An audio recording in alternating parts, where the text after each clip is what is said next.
মাঠে কাজ করার এক পর্যায়ে হঠাৎই কিছু একটার অস্তিত্ব টের পেলেন কৃষক। ঠিকঠাক বুঝে ওঠার আগেই পায়ে অনুভব করেন সাপের ছোবল। কিছুক্ষণের মধ্যেই দেখা যায় বিষক্রিয়ার লক্ষণ। স্বজনদের মধ্যে খবর ছড়িয়ে পড়লে বিষ নামাতে নিয়ে যাওয়া হয় ওঝার কাছে। চলে দীর্ঘ সময় ধরে ঝাড়ফুঁক।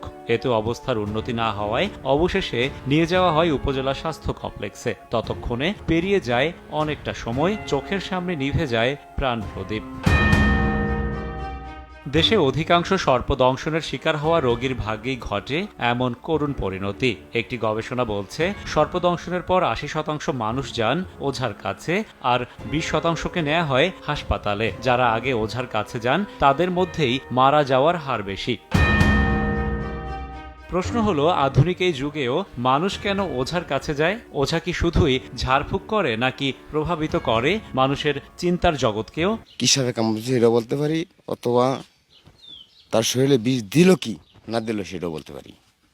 তো তখন সেই অনুভূতি আর আমি চিকিৎসা করি। সর্পদংশনের ৮০% হলো নির্বিষ সাপ। ওজারা শুধু আসলে এই নির্বিষ সাপের উপরে কিন্তু তাদের কেরামতি দেখায়। এইসব রোগী যখন তাদের কাছে যায় তখন তারা তন্ত্রমন্ত্র পড়ে বিভিন্ন গাছগাছালি খাওয়ায় বিষ নামানোর চেষ্টা করে এবং তাদের কৃতিত্ব দাবি করে। আসলে কোনো কৃতিত্ব তাদের নাই। বাস থেকে সিগারেটের মধ্যে মন্ত্র দিয়া, রোগীর নাম বাবার নাম, তো এই দিয়ে আমি মন্ত্র দিয়ে বাস সিগারেটগুলো মেশিয়ে খাওয়াই। আল্লাহ হলে রোগী সুস্থ। সিগারেটের ধোঁয়া দিয়ে, মন্ত্র পড়ে, গাছগাছালি খাওয়ায়, রক্ত বের করে বিভিন্নভাবে বিষ নামায়, এগুলি টোটালি একটা অপরাধ। এইসব অপরাধের কারণে তাদের বিরুদ্ধে কিন্তু আইন অনেক ব্যবস্থা নেওয়া উচিত এবং তাদের যাতে ভণ্ডামি করতে না পারে সেভাবে প্রচারণা করা উচিত, মানুষকে সচেতন করা উচিত। হাত তো কামড় দিলে এই জায়গায় বান্ধিতে হবো, তখন মাথা কামড়ছে, গাড়ে কামড়ছে, বান্ধার জায়গা নেই, তখন 2 হাত 1 পাও বান্ধিতে হবো। রোগী বান্ধার পর 2 দিন পরও আসে, আল্লাহর রহমতে রোগী অ্যাক্সিডেন্ট হবে না। এই শক্ত বাঁধন দিয়ে বিষ আটকানো যায় না, কারণ সর্পদংশন যখন করে সাপের বিষ সাধারণ সাবকিউটিনাস, এই চামড়ার নিচে থাকে, এর ভিতরে অসংখ্য শিরা উপশিরাগুলো আছে, তার মাধ্যমে কিন্তু আস্তে আস্তে কিন্তু চলে যাচ্ছে। এই বাদ দেওয়ার ফলে কী হয়, রক্ত চলাচল বন্ধ হয়ে যাচ্ছে এবং এক পর্যায়ে কিন্তু হাত পা কেটে ফেলতে হচ্ছে। সুতরাং বাদ না দিয়ে প্রাথমিক চিকিৎসা হলো রোগীকে শান্ত রাখা, চুপচাপ রাখা, তার হাত পাটা নিশ্চল রাখা। হাত ভাঙলে জাস্ট হাত যেভাবে রাখে সেভাবে রাখতে হবে। সর্পদংশিত রোগীর মৃত্যুর পেছনে মানুষের অসচেতনতা ও কুসংস্কার যেমন দায়ী, ঠিক তেমনি অনেকেরই অভিযোগ সরকারি হাসপাতালগুলোতে পর্যাপ্ত অ্যান্টিভেনম না পাওয়ার। আবার অ্যান্টিভেনম থাকলেও অনেক সময় চিকিৎসক ঝুঁকি ভেবে প্রয়োগ করেন না, এমন অভিযোগও আছে।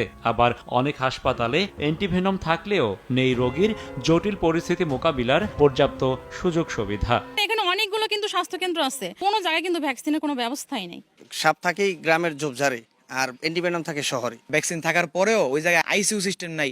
সাধারণের এই অভিযোগের বাইরেও দেশে সব থেকে বড় সংকট দেশীয় সাপের বিষ দিয়ে আজও অ্যান্টিভেনম প্রস্তুত করতে না পারার ব্যর্থতা। বর্তমানে ব্যবহৃত অ্যান্টিভেনম দক্ষিণ ভারতের সাপের বিষ দিয়ে তৈরি বিধায় দেশীয় সাপের বিষ নিষ্ক্রিয়তায় শতভাগ কার্যকর নয় বলছেন বিশেষজ্ঞরা। ২০১৮ সালে চট্টগ্রাম মেডিকেল কলেজের ভেনম রিসার্চ সেন্টার অ্যান্টিভেনম তৈরির কাজ শুরু করলেও তা এখনও দেখেনি আলোর মুখ। ভারতের যে অ্যান্টিভেনম বানায় এগুলি এমন না যে পশ্চিমবঙ্গের সাপের বিষের জন্য বানাচ্ছে, এটা বানাচ্ছে সে ভারতের দক্ষিণ অংশে অনেক দূরে।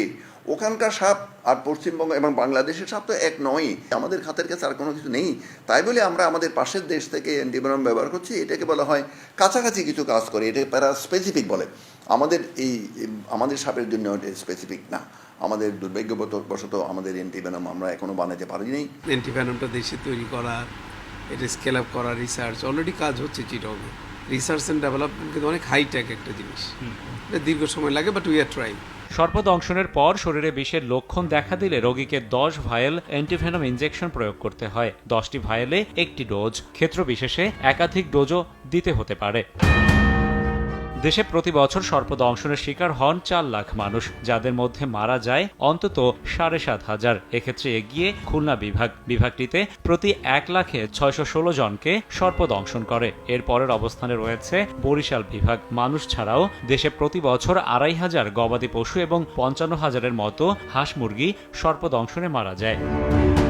দেশে রেকর্ড থাকা 119 প্রজাতির সাপের মধ্যে 34 ধরনের বিষধর, বাকি সব নির্বিষ। বিষধর সাপের অধিকাংশের বসবাসের জায়গা এমন ঘন জঙ্গল হলেও দিনে দিনে তা ধ্বংস করায় সাপ ও মানুষের মধ্যে তৈরি হয়েছে এক ধরনের দ্বান্দ্বিক সম্পর্ক। সাপের আবাসস্থল ফিরিয়ে আনার পাশাপাশি ইকোলজিক্যাল সিস্টেম পুনরুদ্ধার করতে পারলেই সম্ভব সংকট মুক্তি। রাশেদ বাপ্পি, সময় সংবাদ, ঢাকা।